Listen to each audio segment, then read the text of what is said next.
पूज्य श्री गुरुदेव जी के चरणों में शतवार वंदन करता हुआ उपस्थित सभापति महोदय तथा गुरु रूप साध संगत को प्रणाम।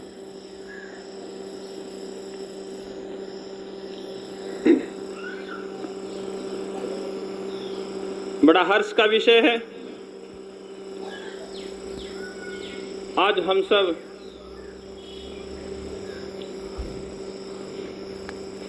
भारत के राजधानी दिल्ली में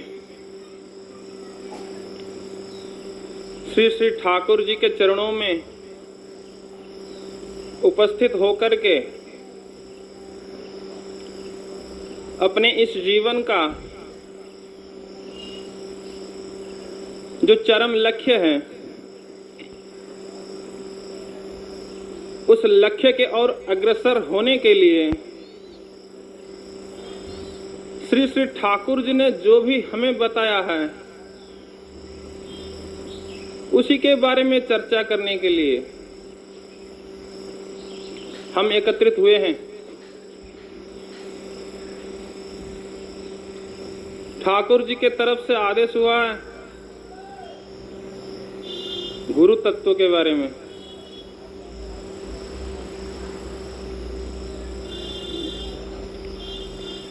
गुरु तत्व, गुरु किसे कहते हैं? गुरु की आवश्यकता क्या है? हमने गुरु से क्या लेना है? आखिर ऐसी कौन सी चीज है जो संसार में नहीं है, गुरु के पास है?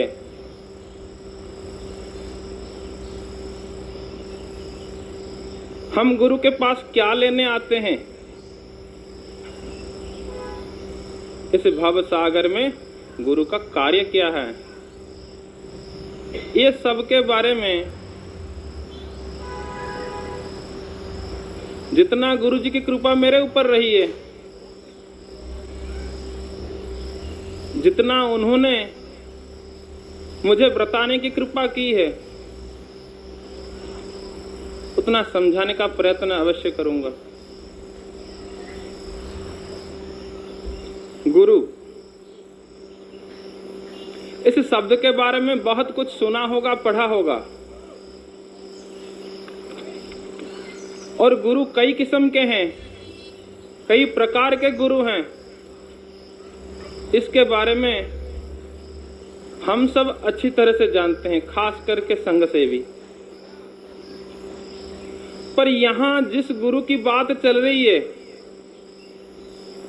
जिस गुरु तत्व के बारे में चर्चा चल रही है, वो केवल उस गुरु की चल रही है जो इस संसार से पार लगाए, इस भाव सागर से हमें तार दे। चर्चा उसकी चल रही है। तारने की अवस्था या तरने की इच्छा पहले उत्पन्न हो या इससे पहले कि गुरु हमें तारे,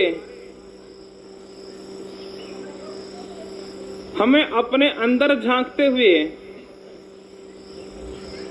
इस बात का ख्याल करना होगा, क्या हम तरना चाहते हैं?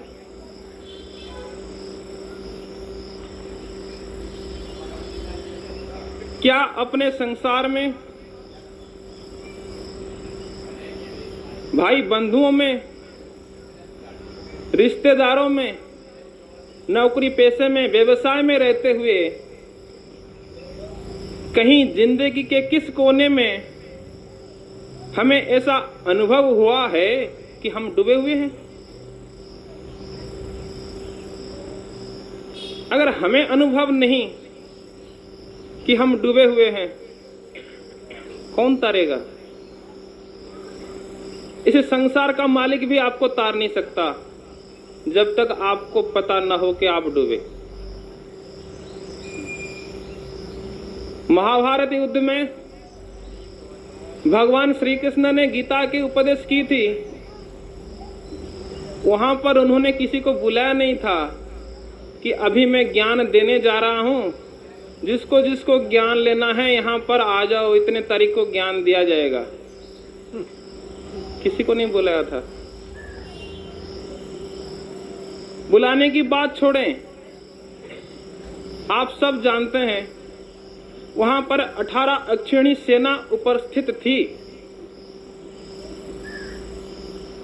इतनी सेना वहां उपस्थित होते हुए भी उन्होंने सारी सेना को भी नहीं कहा कि आकर के गीता ज्ञान सुन लो। ये भी बात छोड़ दें सेनाओं की, कम से कम पितामह भीष्म, गुरु द्रोणाचार्य, उनको तो बुला देते। नहीं, जरूरत नहीं समझी।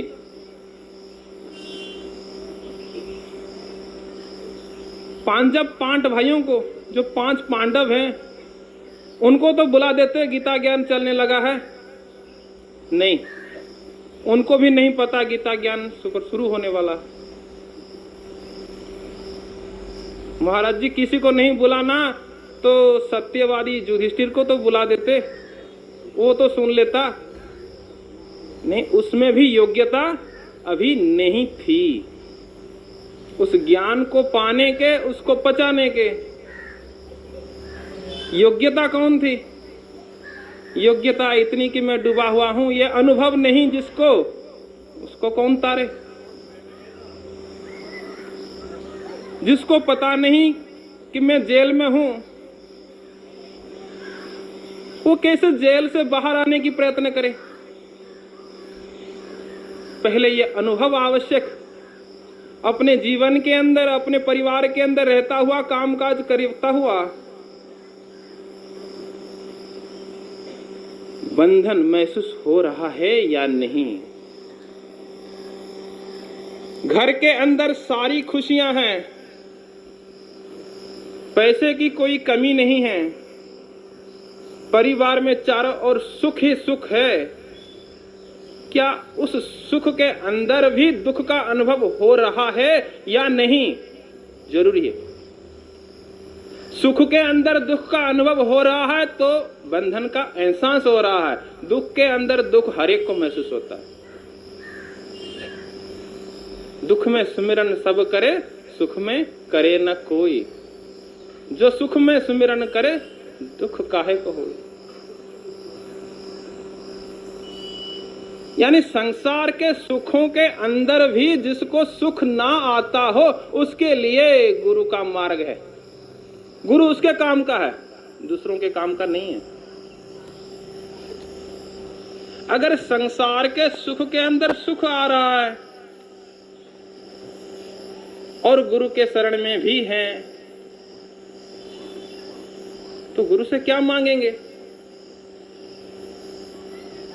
बच्चे की नौकरी दे दो, दुकान हमारी चला दो, बस आगे आपको पता है। यानी गुरु संसार का साधक नहीं है, संसार में बांधने वाला नहीं है, संसार से उखाड़ के फेंकने वाला है। हम लाख कोशिश करें गुरु के शरण में जाकर के और चाहें कि गुरु हमें संसार दे दे, भाई गुरु शब्द ही संसार से उल्टा है, संसार से बाहर फेंकने वाला है। शिव स्वरूप यानी जो संसार के अंदर हमारा मन रमा हुआ है, उस मन को इस संसार से बाहर निकालता हुआ उस परमेश्वर में समा दे, वो गुरु है। तो आपको संसार कहां से देगा? आप क्यों संसार की मांग उस गुरु से करते हैं? इसलिए करते हैं क्योंकि अभी संसार में मजा आता है, अभी संसार में आनंद आता है। याद रखें, जब तक संसार के अंदर आनंद आता है तब तक उस परमेश्वर में आनंद नहीं आएगा, आ ही नहीं सकता। वो आपको आभास हो रहा है, पर आनंद जब परमेश्वर में आने लगेगा, जहां राम वहां नहीं काम, जहां काम वहां नहीं राम। ठाकुर जी ने बहुत छोटी सी बात कह दी अभी आपको सभापति महोदय बता रहे थे कि कुछ करने की आवश्यकता नहीं, बस मेरे को पकड़ लो। पकड़ना किसने? करने की कुछ आवश्यकता नहीं है, बस मेरे को पकड़ लो, जो मैं कहता हूं वो मान लो, वो कर लो। तो आपने बिना कहे छोड़ा क्या है जो हम आपकी बात मान ले और कुछ ना करें? बस मेरे को पकड़ लो। फिर आपको पकड़ने के बाद रह क्या गया? तो पकड़ना किसने? इसी मन नहीं पकड़ना। जिस मन ने इस संसार को पकड़ रखा है, उसी मन ने उस परमेश्वर को पकड़ना। मन आपने दो तो दिया नहीं, जो एक मन से हम संसार को पकड़ लें, एक मन से आपको पकड़ लें। मन आपने दिया एक, उधर बताया कुछ करने की आवश्यकता नहीं, बस मेरे को पकड़ लो। किस मन से पकड़े? एक ही मन है, और जब तक उस मन से संसार को पकड़ा हुआ है तब तक आपको पकड़ नहीं सकते। एक चोर चोरी करता हुआ गांव से निकल रहा था, सोने के जेवरात लेता हुआ भाग रहा था रात को। साथ में चोर को और चोर मिल गए। दूसरे चोरों ने कहा कि भाई तू अकेले कहां भाग रहा है, हम भी यहां पर हैं, अगर हमें हिस्सा नहीं दोगे तो तुम्हें भी कुछ नहीं मिलेगा। उन चोरों से भागता हुआ चोर रात को भाग भाग करके कहां जाएगा, ऐसी जगह नहीं मिली तो एक कुएं में कूद पड़ा। जैसे ही चोर कुएं में कूदता है, उसके पीछे जो चोर भागे हुए थे वो भी उस कुएं में कूद पड़े। सोना चाहिए ना, सब डूबे उस पानी के अंदर। अभी मरा कोई नहीं, सब छटपटा रहे हैं, डूबने की तैयारी में है, मरना कोई नहीं चाहता। क्या ऐसी छटपटाहट हमें अपने जिंदगी में आ रही है? जिस प्रकार सारे चोर पानी के अंदर सोने को पकड़ते हुए छटपटा रहे हैं, सोना उनके पास है, सोने की कोई कमी नहीं है। इस प्रकार संसार परिवार के अंदर सब सुख सुविधाओं के होते हुए क्या हमें छटपटाहट हो रही है? किसी को दिखाने की आवश्यकता नहीं मैं कितनी भक्ति करता हूं, किसी को बताने की आवश्यकता नहीं, मैं खुद जानता हूं मेरे अंदर मेरी भक्ति किसके प्रति कितनी है। परमेश्वर के लिए कितने हैं, पत्नी के लिए कितना है, पति के लिए कितना है, पुत्र के लिए कितना है, मेरे को तो पता है। धोखा मैं किसको दूंगा? दुनिया वालों को दे सकता हूं, मैं अपने आप को धोखा दे नहीं सकता, अपने गुरु को धोखा दे नहीं सकता। बाहर से जितने मर्जी हम साफ रहें, उस बाहर साफ रहने के लिए, सफेद रहने के लिए अगर काले धन का इस्तेमाल किया, उस सफेदी में कितना काला है कितना सफेद है तो हमें पता। तो उस कुएं के अंदर गिरे हुए उस चोरों की बात बता रहा था। ऊपर से किसी अच्छे व्यक्ति ने रस्सी डाला, अब तो डूबे हो, चलो अगर निकलना है तो रस्सी पकड़ो। पर रस्सी पकड़े कौन? सोना छोड़े तो रस्सी पकड़े। मैं तो वही बात पे आ रहा हूं कि ठाकुर जी ने बताया बस मेरे को पकड़ लो और कुछ नहीं करना। सोना को छोड़े तो रस्सी पकड़े। अगर चोर पहला सोना छोड़ता है, रस्सी पकड़ता है, तो सोना किसी और चोर के हाथ में आ जाएगा। वो सोना छोड़ने को तैयार नहीं।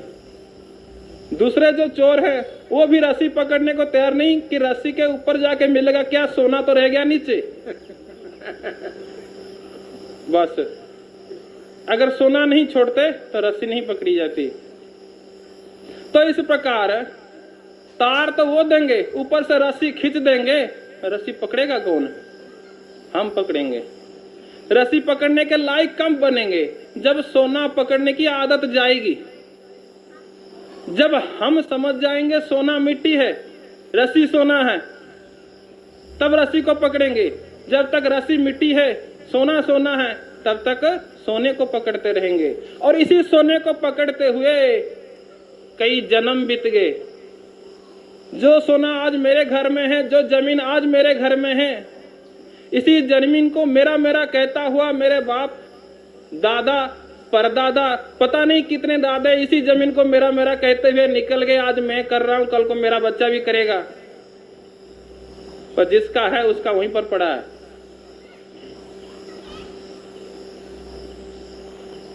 गुरु क्या कर सकता है और किसके लिए कर सकता है? बस जो रस्सी पकड़ने के लिए तैयार है उसको गुरु तार सकता है, और जो रस्सी पकड़ने के लिए तैयार नहीं है उसके लिए गुरु के गुरु भी कुछ नहीं कर सकते। अपनी स्थिति, अपना आत्मनिरीक्षण, कल बात हो रही थी वार्षिक उत्सव के महोत्सव पर, आत्मनिरीक्षण के बारे में बता रहे थे।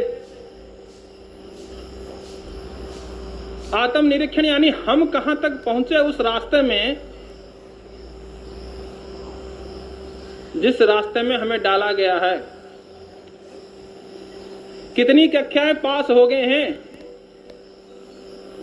उम्र की लंबी लकीर चली जा रही है, कोई 30, कोई 40, कोई 50, कोई 70 में है।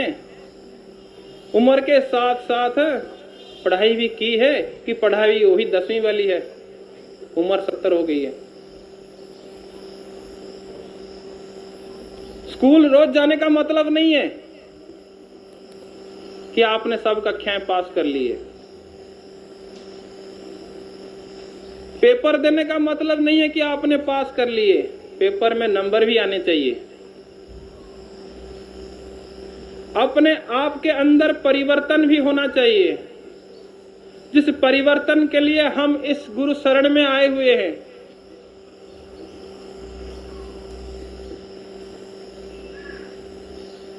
गुरु के शरण में आने से पहले हमारा मन क्या था, और आज इतने सालों बाद हमारा मन वही मन है या उस मन में कुछ अमन हुआ है। पंजाब में कहावत है, गुरुमुख मनमुख।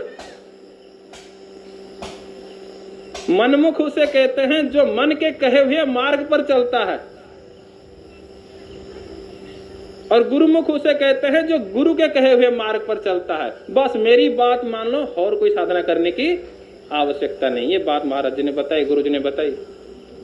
उसे कहते हैं गुरुमुख, जो गुरु के बताए हुए मार्ग पर चलता है, अपना मन वहां पर नहीं लगाता है, अपनी बुद्धि की परीक्षा वहां नहीं करता है। ऐसा क्यों कहा, ऐसा करके मेरे को क्या मिलेगा?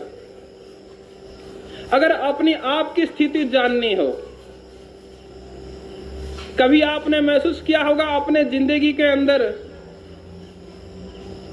कोई रात ऐसी होगी जब नींद नहीं आई होगी। कारण कुछ भी हो सकता है, घर के सब सोए हुए हैं पर मेरे को नींद नहीं आ रही। उस समय मैं क्या करता हूं? उस समय मेरे को किसकी याद आती है? पास में कोई नहीं है, सब निद्रागत हैं, पर मैं किसका चिंतन करता हूं? वहां आपका प्यार है, उसी को आप चाहते हैं, जिसको आप बुला करके सोच समझ करके याद करते हैं उसको आप चाहता नहीं। जो बिना बुलाए आपके मन में घुसता है उसको आप चाहते हैं, और वहीं आप रहते हैं। आप अपनी स्थिति को वहां पर पहचाने। हमें कहां रुकना अच्छा लगता है, किस इलाके में घर बनाना हमें अच्छा लगता है। मकान बनाने से पहले जब हम जमीन ढूंढते हैं तो किस इलाके में जमीन ढूंढते हैं? जहां शराबी हैं वहां ढूंढते हैं, जहां नेता हैं वहां ढूंढते हैं, जहां पैसे वाले हैं वहां ढूंढते हैं, यहाँ जहां पर भगत रहते हैं वहां ढूंढते हैं। कहां ढूंढते हैं हम अपना मकान? वहां पर हम रहते हैं। जिंदगी के वो समय, दिन का वो समय जब हमें कोई काम नहीं होता है, तब हम किसका चिंतन करते हैं, किसके बारे में विचार करते हैं? हमारा मन वहां रहता है। जब हमें कुछ पढ़ने की इच्छा होती है तो हम कौन सी किताब पढ़ते हैं? ब्रह्मचर्य साधन पढ़ते हैं या प्रेम कहानी पढ़ते हैं? अपनी जिंदगी के अपने आप की सोच, गुरुओं की ग्रंथ, गुरुओं की कथाएं पढ़ते हैं या नहीं? हमारा दिन का व्यक्तिगत समय जब हमारे पास और कोई काम नहीं होता है, तब हम टीवी पर घर घर की कहानी देखते हैं या और कुछ करते हैं? क्योंकि सास भी कभी बहू थी, ये नाटक हमारे घर में आता होगा, सब देखते हैं। ऐसी सास ना हम बन सकते हैं, ना ऐसी बहू हम बन सकते हैं, पर हम देखते हैं। और एक सीरियल, एक पत्री देखे बगैर हम जी नहीं सकते। कहीं आज का नाटक ना निकल जाए टीवी से, रोटी बाद में बनाएंगे। देखो हमारा मन कहां टिका हुआ है। यहीं से पता लगता है कि दिली लगन कहां पर है। हम उस चीज को देखते हैं जिस चीज को हम अपने घर में अलाउ नहीं कर सकते, पर हमें देखने में अच्छा लगने लगा है। शायद कल को अपने घर में वो स्थिति आने में भी हमें कोई बुराई ना लगेगी। हम भी देखते हैं, अपने बच्चों को भी दिखाते हैं और पोते पोतियों को भी दिखाते हैं, तुम भी देखो। फिर चाहते क्या है? हमारे घर में व्यास वशिष्ठ आए, हमारा गृहस्थ आदर्श गृहस्थ हो, क्योंकि हम ठाकुर जी के मार्ग में प्रचलित हैं, ठाकुर जी के मार्ग में चल रहे हैं। यानी हमारा अंदर का जीवन, जो मैं अपना आप, वो कहां पर लगा हुआ है? ऐसा नहीं हो सकता मैं रात को नाइट क्लब में शराब पीऊं और सुबह धोती पहन करके जय गुरु। ये दोनों एक साथ नहीं हो सकते। इन दोनों का कोई मेल नहीं है। गुरु के शरण में जाना है केवल इसलिए जाना है कि अपने आप को सुधारना है। जो मैं पहले था, वो मैं गुरु शरण में जाने से पहले मेरे यार दोस्तों को, मेरे रिश्तेदारों को दिखना चाहिए कुछ बदलता हुआ।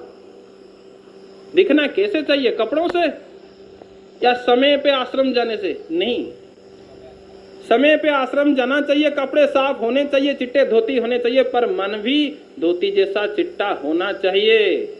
मन के अंदर भी उस परमेश्वर के प्रति प्रेम होना चाहिए, और तब होगा जब संसार से प्रेम हटेगा। तो गुरु की आवश्यकता उसके बाद जरूरत पड़ती है। गुरु का काम क्या है? इस संसार के अंदर जितने भी हमें शिक्षा देने वाले हैं, बताने वाले हैं, सब हमें संसार की पाठ पढ़ाते हैं। यहां तक कि हमारे गुरु दीक्षित माता पिता भी चाहते हैं कि किसी ना किसी तरीके से मेरा बेटा नकल करके भले ही डॉक्टर बन जाए, इंजीनियर बन जाए, चाहे कुछ भी बन जाए, किसी ना किसी तरीके से ढेर सारा पैसा मेरे घर में ले आए। ये हमारे माता पिता चाहते हैं। जब माता पिता ये चाहते हैं कुछ भी करे, घर में पैसा ले आए, तो व्यास तो कुछ करके पैसा ना आ नहीं सकता। वशिष्ठ जैमिनी तो ऐसा कुछ कर नहीं सकता, तो उसको तो उस घर में जाने से रास्ता बंद, क्योंकि बाप चाहता है कि हमें तो ऐसा चाहिए जो ठाकुर जी की इच्छा है। बस घर घर में व्यास वशिष्ठ उत्पन्न हो, और इस संघ का उद्देश्य इस संसार के समस्त गृहस्थों को आदर्श गृहस्थ बनाना। ऐसा आदर्श यानी जिनके लिए हम रोते हैं उनके लिए कम रोते हैं, जग को अपने गम का गम है, हम हैं जग के गम रोते हैं। ऐसा व्यक्ति चाहिए जो दुनिया के गम में कष्ट अनुभव करे, अपने गम में तो सब रोते हैं। ऐसा आदर्श गृहस्थ की आवश्यकता है जिस घर के अंदर जन्म लेने के लिए फिर व्यास वशिष्ठ तरसे कि ऐसा घर हमें मिल जाए। तब होगा जब हमारा घर का अंदर का वातावरण बदलेगा। सुबह 1 घंटा, शाम को 1 घंटा हम घर में पूजा करते हैं। कोई 2 घंटा ना करते हुए आधा घंटा कर लेते होंगे जल्दबाजी में, पर टीवी का 3 घंटे से 1 मिनट कम नहीं हो सकता। अपने जिंदगी के अंदर झांक करके देखे, टीवी का जो 3 घंटा है वो 2 घंटे 59 मिनट नहीं हो सकता, भले ही पूजा में 15 मिनट हो जाए। अगर 3 घंटा का प्यार टीवी के लिए, कितने घंटे का प्यार बीवी के लिए, गुरु के लिए? किसको धोखा देना है, अपने आप को या गुरु को? जो हमारी लगन है दिली लगन, वो कहां पर टिका हुआ है? गुरु से अगर संसार मांगा, संसार के वस्तुएं मांगे, तो इसका मतलब गुरु से सुख नहीं आ रहा है, संसार से सुख आ रहा है। गुरु को संसार का माध्यम बनाया, साधन बनाया। गुरु जी मेरे को वो दे दो, क्योंकि सुख मेरे को वहां से मिलता है, आपसे नहीं मिलता है। अगर आपसे मिलता होता तो गुरु से दूसरी वस्तु की आवश्यकता न होती, दूसरी वस्तु न मांगते। गुरु का उद्देश्य इस संसार के सुख सुविधाओं के अंदर भी ऐसा जो व्यक्ति है जिसको सुख का अनुभव नहीं हो रहा है, संसार के अंदर आनंद नहीं आ रहा है, ऐसे व्यक्ति को उस परमानंद की प्राप्ति कराने के लिए गुरु की आवश्यकता है। वो गुरु ऐसा होता है जो दोनों तरफ होता है, एक पैर उसका परम ब्रह्म में होता है और दूसरा पैर इस संसार में होता है। गुरु उस पुल को कहते हैं जो दोनों तरफ जुड़ता हुआ एक होता है। हम परम ब्रह्म को जान नहीं सकते, हमारी पहुंच वहां तक है नहीं, पर गुरु को हम जानते हैं और गुरु पार ब्रह्म को जानता है। गुरु का लिंक वहां पर है, हमारा लिंक गुरु से है। ये जो बीच का रास्ता है, पुल जिसे कहते हैं, नदी के इस तरफ हम हैं, दूसरे तरफ ब्रह्म है, एक तरफ साकार है, दूसरे तरफ निराकार है, और ये साकार निराकार का जो पुल है वो गुरु है। उसका पैर दोनों तरफ है, इधर से पकड़ करके उधर पटक सकता है, पर उसके पास जाए कौन? हम तो दूर से मांगते हैं कि हमें ये दे दो, बस हमें अभी मरने की तिथि आ गई, महाराज बचा दो, बीमारी आ गई है, मेरे को भी बचा दो। मरना ही नहीं है, मरना ही नहीं है। जब मरना ही नहीं है, गुरु जी से प्रार्थना करते हैं बचा दो, फिर उधर कौन जाएगा? जिस मरण को जग डरे, मेरे मन आनंद, मरने ही से पाइए पूर्ण परमानंद। यानी मरने के लिए डरते हैं तो क्यों डरते हैं? मरने के लिए वो डरता है जो इस संसार के रिश्तेदारियों को अपना मानता है। गुरु जी ने पहले ही बताया, ठाकुर जी ने पहले ही बताया, घर का मालिक कौन? ठाकुर निगमानंद, मैं नहीं। परिवार किसका? ठाकुर जी का। तो मैं जा रहा हूं, घर कैसे चलेगा? ठाकुर जाने। अगर उनका घर है तो ठाकुर जाने, अगर मेरा घर तो मैं जानू। रिश्तेदारों को छोड़ करके जा रहा हूं, मर रहा हूं, दुख मेरे को क्यों होता है? ठाकुर है ना, हमें कहीं की चिंता है? जिसका परिवार वो संभालेगा। हमें ठाकुर जी की चिंता नहीं, हमें अपने रिश्तेदारों की चिंता नहीं, हमें तो अपनी चिंता सता रही है कि मैं अभी इस संसार में रहना चाहता हूं, अभी थोड़ी बहुत सुख भोगा है पर मन अभी भरा नहीं, अभी कुछ और दे दो, और कुछ दिन दे दो। तो इस प्रकार संसार से जो उस परमेश्वर की ओर ले जाए उसे गुरु तत्व कहते हैं। ज्यादा अधिक समय ना लेते हुए फिर कभी ठाकुर महाराज जी का आदेश होगा तो अपनी शक्ति अनुसार बताने की कृपा करेंगे। हरि ओम तत्सत। प्रातः स्मरणीय